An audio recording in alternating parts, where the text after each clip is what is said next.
Bonjour et bienvenue à ce septième cours de comptabilité générale belge.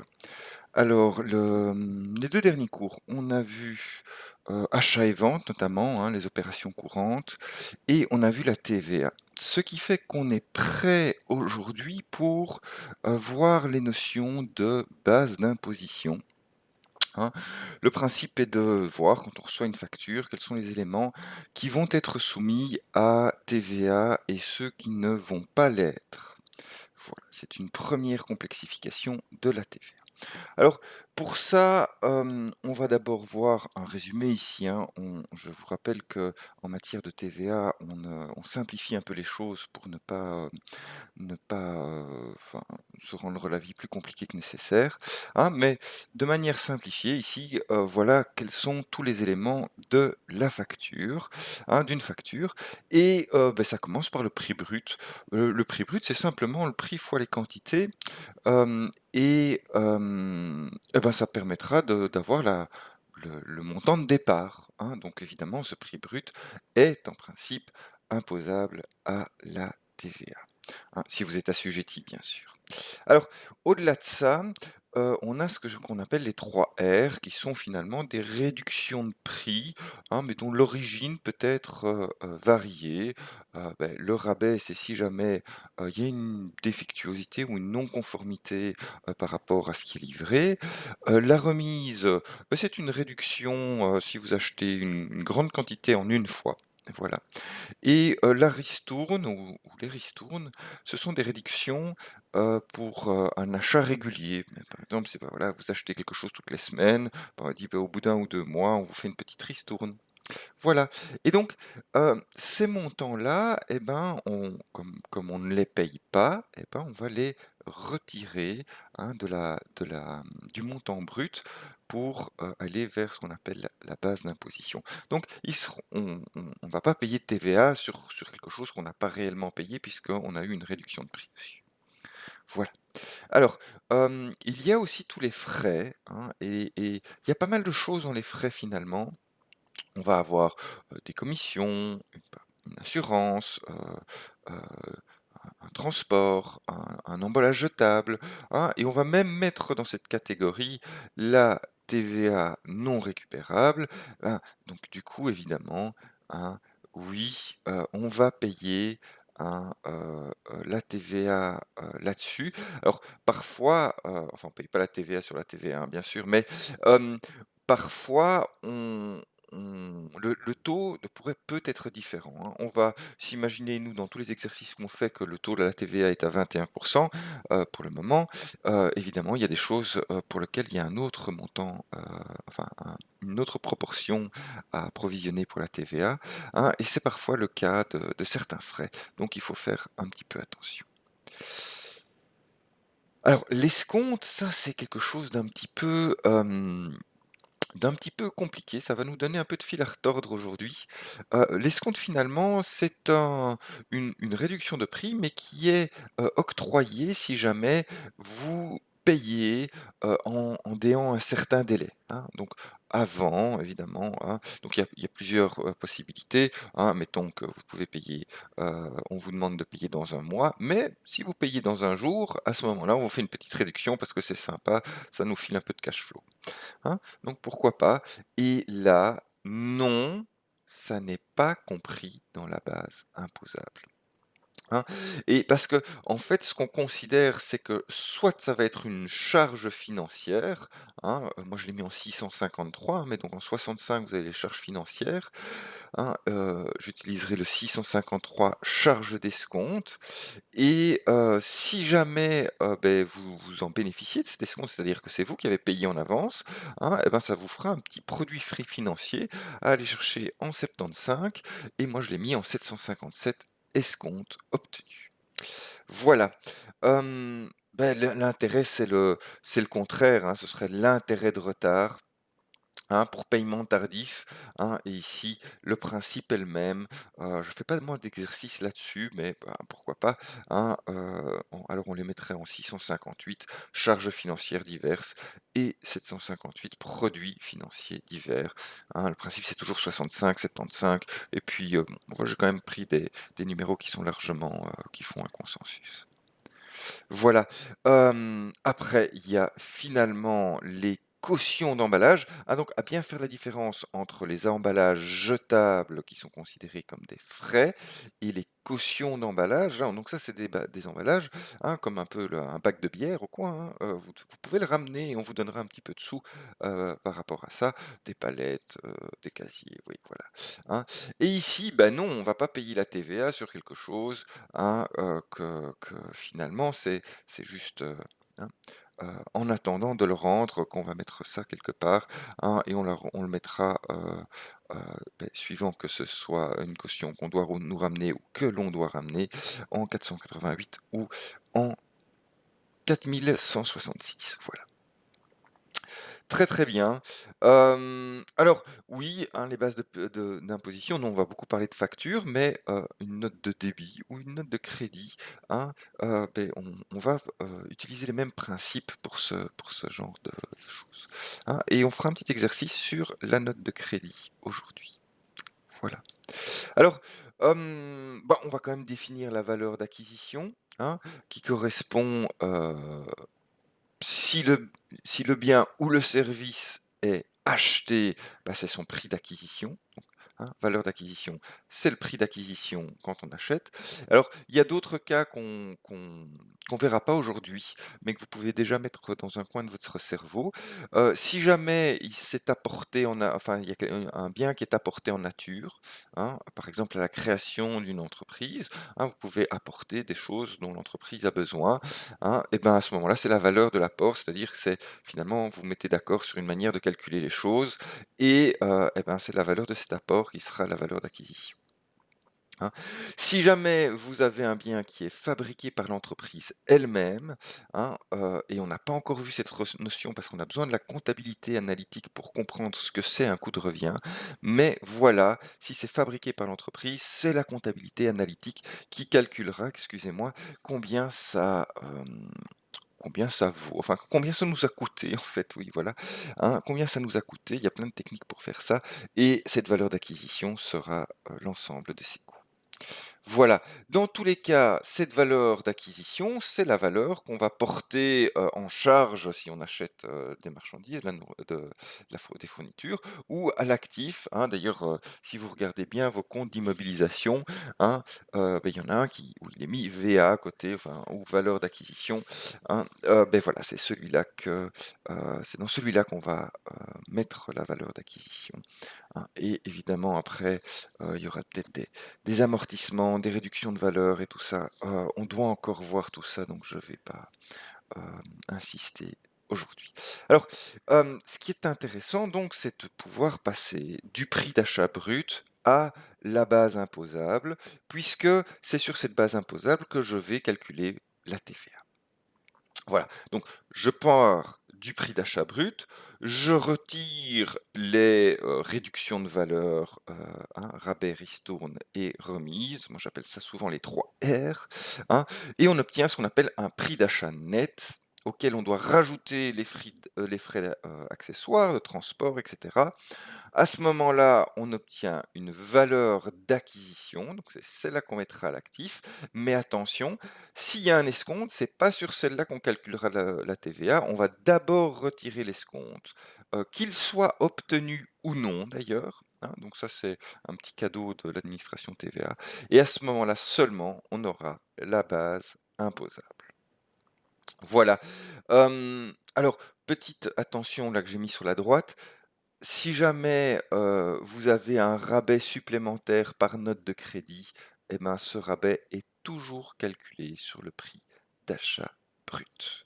Voilà, donc l'ordre dans lequel on fait les choses, donc si vous avez un rabais, c'est pas sur les frais accessoires, Ça, c'est aussi important de le dire. Eh ben, on en a déjà fini pour la théorie, si c'est pas magnifique. Pas trop de théorie aujourd'hui, on va passer directement, aux exercices, hein, pour voir un peu comment ça se passe. Calculer, hein, donc la procédure, la manière, de réfléchir quand vous recevez ou quand vous envoyez cette facture, hein. Calculer la valeur d'acquisition, hein, qu'on va mettre, en charge si on achète, de la marchandise par exemple, ou, en produit si on vend de la marchandise et où, on peut mouvementer aussi, hein, un compte, d'actifs, hein, un compte, d'immobilisation et oui, c'est pour ça que j'ai mis «et» parce qu'éventuellement alors, hein, on va chipoter, en cas de revente avec, des, plus-values ou moins-values. Voilà, mais je vous ai épargné, cet aspect des choses, aujourd'hui. On a déjà assez sur notre planche, hein, donc aujourd'hui, on va jouer avec de la marchandise, donc ce sera juste en 6 ou 7. Ceci dit, dans les exercices, évidemment, vous aurez aussi des immobilisations. Alors, une fois qu'on a cette, valeur d'acquisition, et ben, on peut aller chercher quelle est, la base d'imposition pour calculer la TVA, hein et donc dans ce cadre-là, attention à l'escompte, il faut retirer l'escompte, hein et cette TVA, évidemment, on va, hein, la mettre en TVA due ou TVA à récupérer. Donc j'ai mis les numéros de compte ici, hein. Voilà, si vous voyez que vous avez un escompte, dans l'exercice qu'on vous donne, petit truc, notez toujours sur le côté, hein, ou fluotez-le, l'escompte. Il faut faire attention avec ça. On va le voir dans le deuxième et le troisième exercice. Et puis finalement, une fois que vous avez fait ça, vous calculez le total de la facture et le total de la facture, beh, soit vous allez le mettre, en créance client, soit, en dette fournisseur, hein, suivant que vous soyez l'acheteur ou le vendeur. Hein. Oui, il y a un autre, hein, il y a créances diverses aussi si jamais vous revendez un actif. Voilà. Alors allons-y. Premier exemple, j'en ai pris un pas trop compliqué, hein, sans escompte pour commencer, hein, histoire de se chauffer un petit peu. Le 5 du 1, l'entreprise La Barbe adresse à la société Relax la facture numéro 1 relative à la vente de marchandises au prix de 10 000 € hors TVA 21%, remise 11% et frais de port 100 €. Établissez la facture de l'entreprise. La Barbe, passez les écritures dans le livre journal du vendeur et puis passez les écritures dans le livre journal de l'acheteur, hein, qui reçoit cette facture le 7 du 1. Voilà. Alors comment est-ce qu'on va calculer notre facture, hein? J'ai remis en bas à gauche la manière de faire, hein. Donc on commence par le prix brut. Alors le prix brut, on nous le dit, c'est 10 000 €. Ça, c'est facile, c'est marqué tel quel. Ensuite, on va aller voir si on a, une réduction de valeur et dans ce cas-ci, oui, on a une remise. Une remise de 11%. 11% de 10 000, hein, c'est pas trop compliqué, ça fait 1 100 et donc on va retirer ce montant du prix brut, hein, pour, savoir ce qu'on doit réellement payer puisque c'est une réduction de valeur. On a encore un petit frais de port, hein, 100 €, hein, qu'on va bien sûr rajouter, ce qui nous fera, hein, finalement, vu que donc là on obtient la valeur d'acquisition et vu qu'il n'y a pas d'escompte, et ben, cette valeur d'acquisition égale la base imposable qui est donc bien de 9 000 dans ce cas-ci. On va donc pouvoir faire, à partir de cette base imposable, un calcul de la TVA. On fera donc bien 21% de 9 000, soit 0,21 fois 9 000, c'est-à-dire 1 890.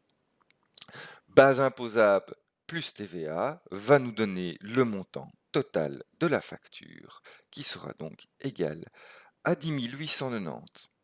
Eh ben, on a établi notre facture, on va pouvoir encoder ça dans la comptabilité du vendeur pour commencer, hein. J'ai remis la facture en haut à droite pour qu'on ait une bonne visibilité et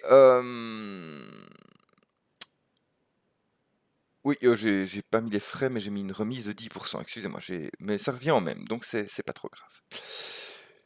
La date, on est le 5 du 1, pas de doute là-dessus. Le numéro de compte, alors réfléchissons bien. Je suis vendeur, donc je vais augmenter un actif au débit qui est ma créance client. Il n'y aura que ce débit-là, donc je vais commencer par ça. 400 clients. Et ben, le client, il va payer le total de la facture, 10 890. Oups, j'ai été un peu vite. Donc, on va maintenant passer au crédit.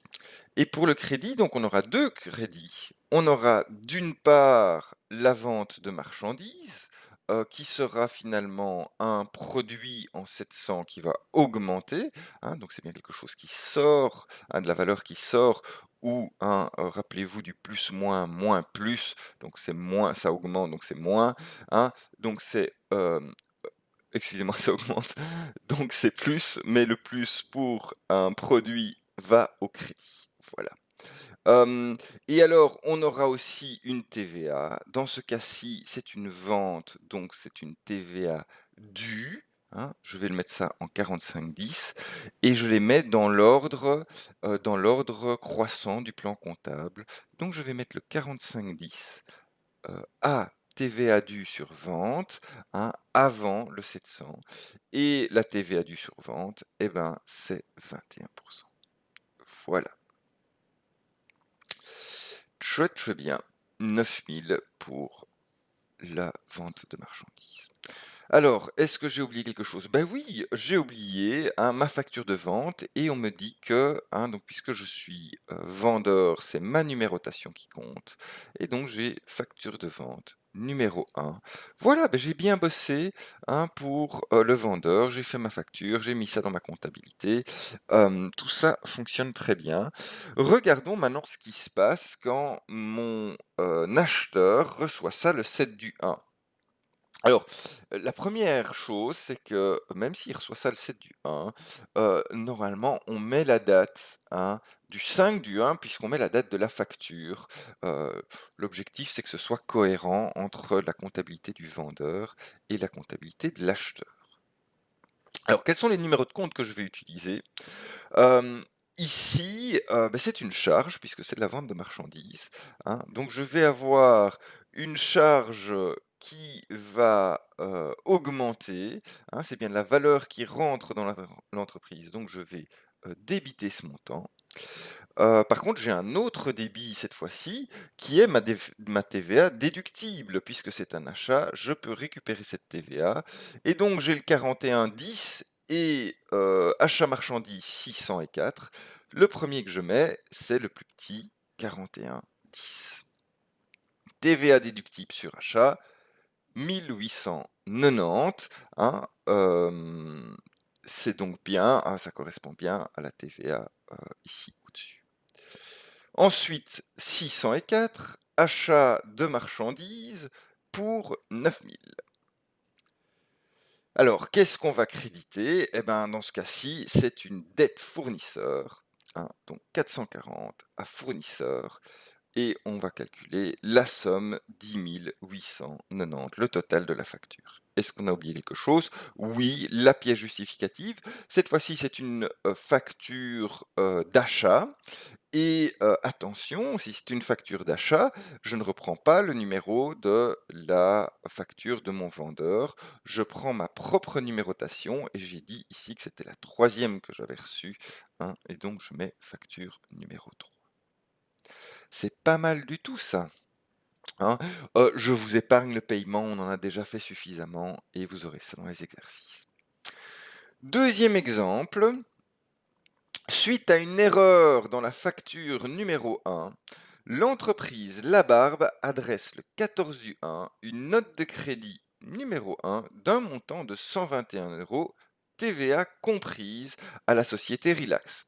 Ok, donc là faites attention, hein, remarquez que la fois passée, je vous ai donné un montant hors TVA et donc on a fait x 0,21 pour avoir la TVA. Ici, je vous donne un montant TVA comprise, hein, et donc, hein, je vais devoir diviser, hein, par 1,21 pour avoir le montant hors TVA. Voilà. Oui, établissez la note de crédit de l'entreprise, la barbe, et puis passez les écritures dans la comptabilité du vendeur et de l'acheteur. Allons-y. Alors la note de crédit, ici, on va pas trop c'est pas trop compliqué, on va dire, hein, puisque on a une erreur de montant pour 100 euros et la TVA sur 100 euros, 21. Total de notre note de crédit, 121. Très bien. Alors, les écritures, c'est autre chose. À quoi faut-il faire attention? Donc ici, écriture dans la comptabilité du vendeur, hein. Donc le vendeur, quand il a établi sa facture, il a mis un produit, hein, en 700. Et donc ici, on va devoir diminuer le produit qu'on avait, que je dise pas de bêtises, crédité. Donc on va devoir le débiter, ce produit. On débite donc 100, donc on diminue le produit qu'on avait enregistré pour 100, et on aura aussi la TVA, on devra aussi annuler une TVA due sur vente, hein, et pour ça, on y a un petit compte qui est un peu spécial, qui est le 4114, TVA déductible pour régularisation. OK, et donc là, on a bien les deux réductions qu'on doit faire sur le montant hors TVA et sur la TVA. Alors, la TVA déductible, elle est en 41,14, et la vente de marchandises, c'est 700. Donc, je mets le 41,14 avant. Oui. 41,14, TVA déductible pour régularisation pour 21 euros. Et puis 700, vente de marchandises pour 100 euros. Hein. Donc, je rappelle bien, on est en train de diminuer le compte de marchandises et finalement compenser de la TVA due qu'on devait annuler par une TVA déductible. Et comme on a bien fait, hein, la centralisation TVA, on voit bien que ça va s'annuler à la fin. Bon, et alors, à quoi est-ce que je dois, donc ça, ce sont mes débits, qu'est-ce que je dois créditer? Eh ben, j'avais débité mon client à la réception de à l'envoi de la facture, excusez-moi, et donc ici, ben, je vais simplement créditer mon client. Voilà, pour le montant total, 121. Pièce justificative, la note de crédit numéro 1.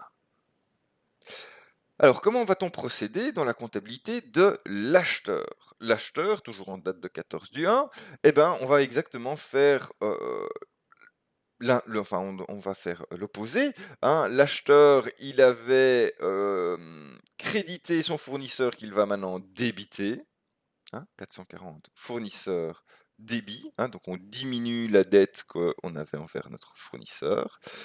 Et puis, là j'en ai deux, je dois faire attention. J'ai le TVA, cette fois-ci, dû pour régularisation, puisque je croise avec ce qui s'est passé pour la facture, hein, qui est en 45,14, et l'achat de marchandises qui est en 604 que je vais créditer.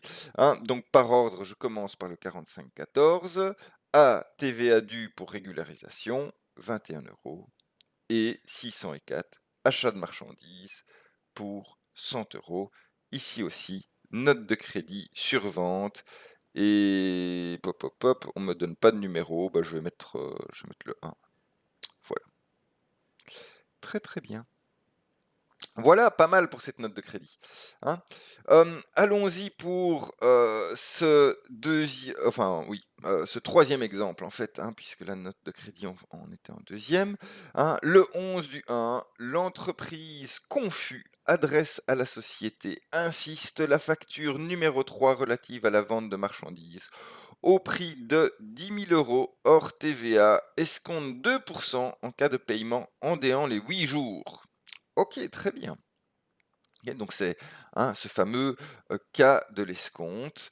Très bien, première hypothèse, ben, je chope, enfin l'acheteur arrive à prendre, à payer à temps pour avoir l'escompte, c'est-à-dire le 15 du 1, donc 4 jours plus tard.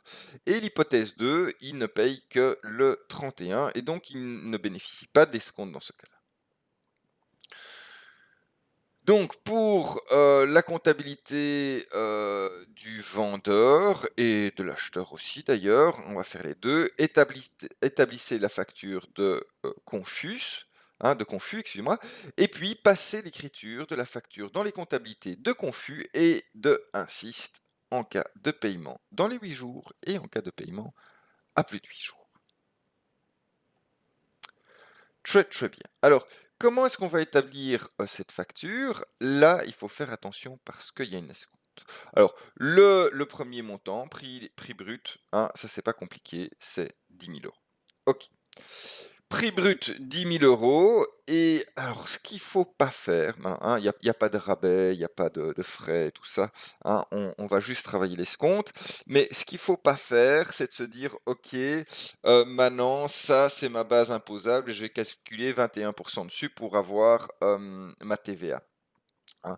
Ce serait une erreur gravissime. hein. Et évidemment, s'il y a un escompte dans l'exercice, c'est réellement ce qu'il faut pas faire.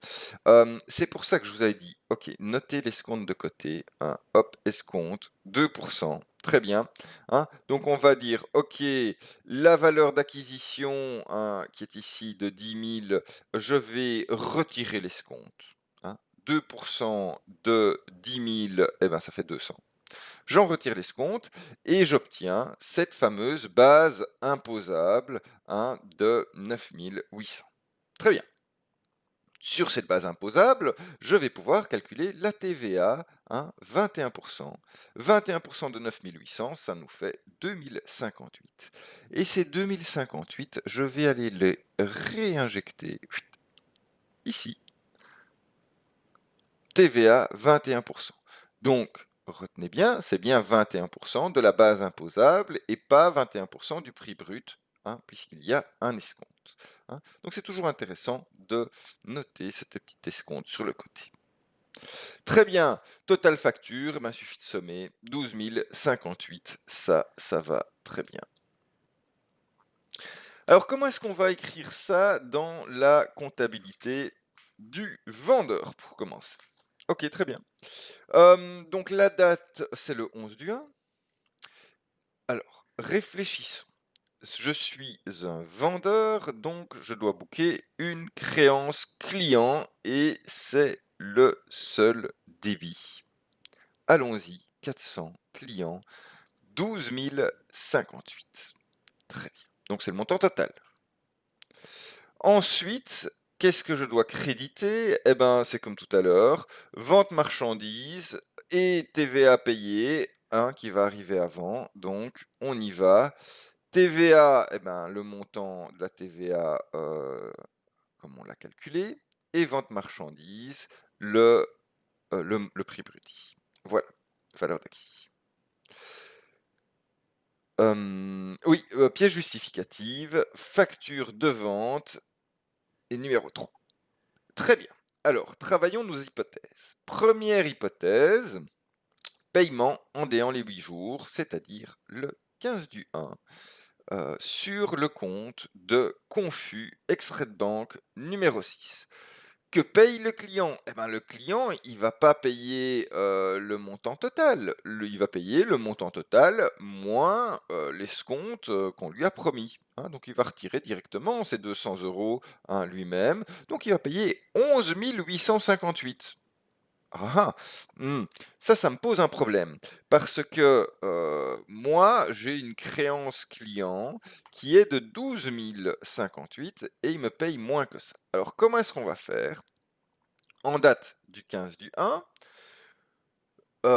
qu'est-ce qui va être débité? Déjà, mon compte en banque, c'est un actif qui va augmenter, la valeur qui rentre. Mais il ne rentre que 11 858 sur mon compte en banque. Donc, je vais rajouter une charge d'escompte Charge d'escompte que je vais trouver en 653, charge financière, hein, pour 200. Et alors là, je dois les mettre dans l'ordre. Donc, la banque d'abord, 5500, banque, pour le montant payé. Et puis, 653, charge d'escompte, pour 200. Et qu'est-ce que je vais créditer? Eh ben, je vais créditer le montant total que j'avais débité en client, c'est-à-dire 12 058. Donc, à 400 clients, crédité 12 058. Pièce justificative, c'est mon extrait de banque et on me dit que c'est le numéro 6. Pas mal, pas mal, pas mal.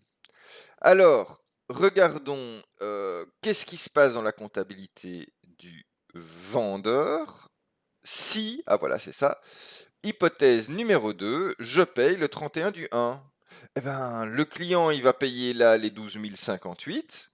Et ben, il n'y a pas de surprise, hein, ici, on est parti, 12 058 sur ma banque, qui va augmenter de ce montant-là, sans autre forme de procès, le 31 du 1, et ça correspond tout à fait à ce que mon client me devait, hein, et donc je vais annuler sa créance.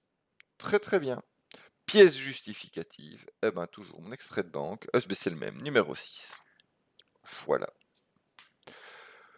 Ok, donc on en a fini pour le vendeur. Allons chercher la comptabilité de notre acheteur. Qu'est-ce qu'il va se passer? Donc c'est un achat, tout ce qu'il y a de plus classique, sauf que évidemment je vais aller mettre le montant avec la TVA qui n'est pas sur les escomptes, hein. Donc total de la facture 12 058 que je vais aller mettre en dette fournisseur. Ah, ça c'est le crédit. Donc, qu'est-ce que je vais mettre au débit? On m'a dit que c'était de la marchandise, donc j'ai un 604 achat de marchandises et j'ai une TVA déductible en 41. Ça vient avant. Alors, la TVA, c'est pour un montant de 2058. Le 11 du 1, oui. 41, 2050. J'ai fait une erreur, excusez-moi. Mais c'est bien 2058. Et il y a un petit zéro en trop. Et puis, oui, marchandises, achat de marchandises. Et là, c'est 10 000. Voilà. Qu'est-ce que je vais créditer? Eh ben, je crédite mon fournisseur, 440, à fournisseur 12 058. Pièce justificative, la facture que j'ai reçue. J'ai mis numéro 3. Ça, c'est pas si sûr que ce soit la numéro 3. Voilà. Mais il n'y a pas d'information, donc on peut garder la 3. Que dire de plus? Hypothèse numéro 1. Hypothèse numéro 1, qu'est-ce que je vais payer? On le sait déjà, hein, je paye le montant duquel je retire l'escompte, donc 11 858. Date, le 11 du 1. Ok, très bien. Je vais d'abord débiter mon fournisseur pour le montant total, et ce sera le seul au débit, donc 440 fournisseur 12 058. Ok. Et puis, qu'est-ce qui va être crédité? J'aurai de toute façon ma banque qui va me diminuer d'un certain montant, le montant que j'ai payé, 11 858. Mais là, débit n'est pas égal à crédit, donc je vais rajouter un petit produit financier, escompte obtenu, que je trouve en 757. 5 est bien avant 7, donc on y va pour la banque. Et puis, escompte obtenu. Très bien. Pièce justificative, l'extrait de banque dont on ne me met pas le numéro. Hop, j'ai remis celui d'avant. Voilà. Qu'est-ce qui se passe? Bah, là, il y a pas beaucoup de surprises, hein. Qu'est-ce qui se passe si, on paye plus tard? Eh ben, il se passe rien de spécial. On paye simplement, hein, la totalité, 12 058, en date du 31 du 1 et beh, c'est tout ce qu'il y a de plus classique. Donc mon fournisseur que j'avais, crédité, je vais le débiter, il va être tout seul, donc 440 fournisseur, 12 058. Et en contrepartie, beh, j'aurai ma banque, 5 500 à banque. Pour le même montant, je vais payer la totalité. Alors, vous remarquez bien que dans ce cadre-ci, j'ai évité la TVA sur les 200, hein, je la paye toujours pas. On avait dit l'escompte, hein, donc même si j'ai payé, c'est un petit cadeau finalement que l'administration fiscale nous le fait, hein, un petit cadeau, le TVA, la TVA sur l'escompte. Hein, on a donc plutôt intérêt à faire des escomptes pour faire un peu d'optimisation fiscale. Et l'extrait de banque numéro 6. Voilà, voilà. Eh ben, nous en avons terminé pour ces exemples de base d'imposition et on va donc pouvoir faire des exercices un peu plus compliqués que la semaine dernière, hein. Attention que la semaine prochaine, il y a encore un peu de complexification TVA qui va se rajouter, hein. Donc, gardez ça dans le coin de votre esprit, qu'on est toujours avec des choses relativement simplifiées. Voilà, je vous remercie pour votre écoute et à la semaine prochaine.